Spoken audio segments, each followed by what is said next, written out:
Liz. Connor, thank you. If there's going to be a battlefield in this war with Iran, there is a good bet it will be on water. According to the Financial Times, Iran has now circulated a letter to members of the International Maritime Organization saying, quote, non-hostile vessels can now transit the Strait of Hormuz, but that any vessels linked to U.S., Israel, and other, quote, participants in the aggression do not qualify for innocent or non-hostile passage. So if we look at a chart from the World Trade Organization, you can see the drastic halt in crude oil shipments that are outbound through the Strait of Hormuz, that very narrow choke point where all of those ships must travel. And that's been since the start of Operation Epic Fury. It's just fallen off a cliff. Despite that, my next guest says any implications from the war in Iran for his energy company are irrelevant. And should kind of be irrelevant to the U.S. because we have so much supply. Joining me now in a Fox Business exclusive live from the CERAWeek conference in Houston is Enbridge President and CEO Greg Ebel. Great to have you, Greg. First, just your overall at 30,000 feet perspective of what is going on in the Strait of Hormuz and this new letter that Iran has put out saying, nope, no U.S. or Israeli-related ships at all get to go through. Yeah, well, it's an upsetting situation, I think, for the entire globe. But, you know, you're basically taking off 20% of the supply from a global perspective. Fortunately, here in North America, we, have the supplies, whether it's natural gas or oil, to continue to fuel the country and provide benefits for consumers. And increasingly so, we're building the infrastructure that not only allows us to move those products around in the country since the new administration came in, but also project American power through energy through our export facilities. And you see that really helping LNG producers here in North America and to help our allies in Europe as those products, instead of going other places, help those who need it now. So, you know, look, everybody hopes the hostilities finish. I agree with Jamie Dimon's view. If it can finish in the right way, this is going to be better for overall stability. But thank God for American energy independence and North American energy dominance, right? In fact, before this conflict, everybody talked about a glut and prices were incredibly low. Now, since the conflict, the oil that trades here, WTI, is up more than 40%.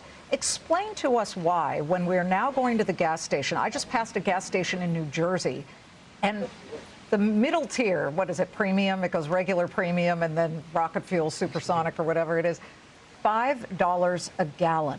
Explain why, when the supply is so good here, is this all just psychological? We see what's happening hundreds and hundreds of miles away? Well, it's interesting, right? So oil is priced on a global basis. So the price, believe it or not, is a little bit lower in North America, WTI, West Texas Intermediate, than it is for Brent crude, call it $10 difference, but it's still priced on a global basis. So when you take 20% of the product off the market, then you're going to get those impacts. And you see that through gasoline, you see that through jet fuel.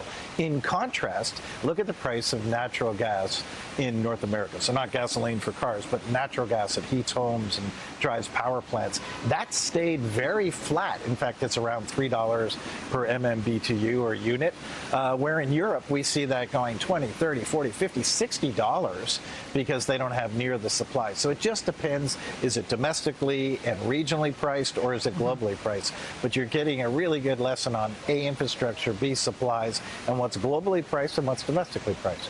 What has this entire experience shown us about the vulnerability of oil and how it moves across the globe, especially considering that if you talk about the fact that U.S.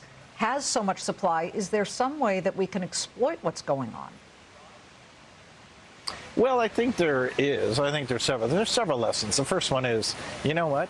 Pipelines matter, energy infrastructure matters, and that means permitting matters. And, you know, permitting reform is something we've talked about in this country. In some parts of the country, it's working. In other parts, unfortunately, like where you are, it's very difficult to get products and pipelines and energy infrastructure built.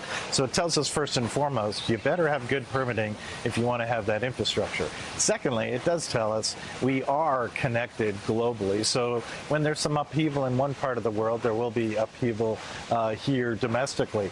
But last but not least, think about where we have come as a country in the last 10 years, where we are now a net importer of energy and an exporter of oil and natural gas. That didn't exist 10 years ago today, and that gives us a huge strategic advantage as a country. I know it's painful at the gas pumps right now, but it's not painful for your natural gas bill. So I think it's like, hey, exports matter, and you can project power. That's non-military power, but it's just as important for our allies, and it's just as important to, frankly, undermine our opponents. Let's talk about your mainline pipeline, which is quite a beast. It goes all the way from Alberta, Canada, down across the United States and to the Gulf of Mexico.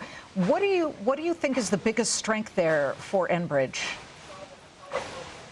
Well, the biggest strength there is it's moving domestically produced oil, so domestic to North America.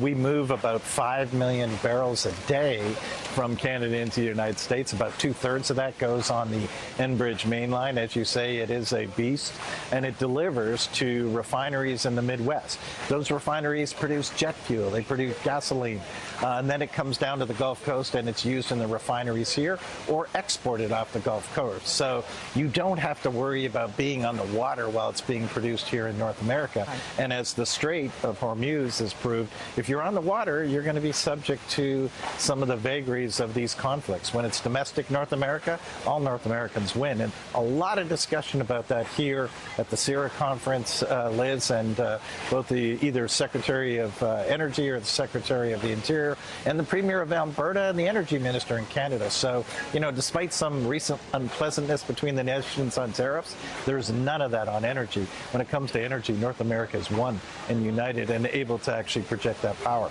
Greg, you're hobnobbing and schmoozing with some people that are right up there. Fantastic. Before you go, I've got to ask you about your data center business. AI data centers, a huge explosion of build-outs. Just yesterday in Portsmouth, Ohio, SoftBank broke some ground on what is going to be a $500 billion operation where they're building out a gigantic AI data center. Tell me about the opportunities that you've seen and compare the phone calls you get today of data center hyperscalers needing what you do to power these data centers compared to about a year or two ago. Yeah, well, it's quite stunning, right? So, well, yes, my big customers continue to be the Exxons and the Chevrons and, you know, the gas utilities or electric utilities, Duke, Con Ed, et cetera. But now we produce energy for the Metas and the Googles and the AT&Ts, and that's a fundamental change in the last few years. And it's not just on the gas side. While 2/3 of our growth is coming from the gas business, we have a solar business and renewable business, and people are much less focused on what color the molecule is or the electron. They're more focused on, I just need the molecule, I just need the electron so I can win this AI race. And fortunately, we've got multiple offerings, whether it's in our gas distribution business, our gas pipeline business, or the renewable business. You know what comes across, Liz, is additionality. We are never going to need less energy. We're always going to need more energy. And I think that that is being writ large here, and not just on the AI front, but again, back to, unfortunately, the conflict in the Gulf. More energy is critical, and North America stands strong and be able to provide that domestically and abroad for AI or for consumers, for you and I and our vehicles. So it's all of the above, and everybody wants it. So that's exciting when you're in the energy infrastructure business. Yeah, and the U.S. is primed for this opportunity. Prime. Greg, good to see you. Go rub elbows with the fancy people. We'll take what we can get. Good to see you. Good to see you. Okay, too. see you in New York. You bet. Take care. Bye.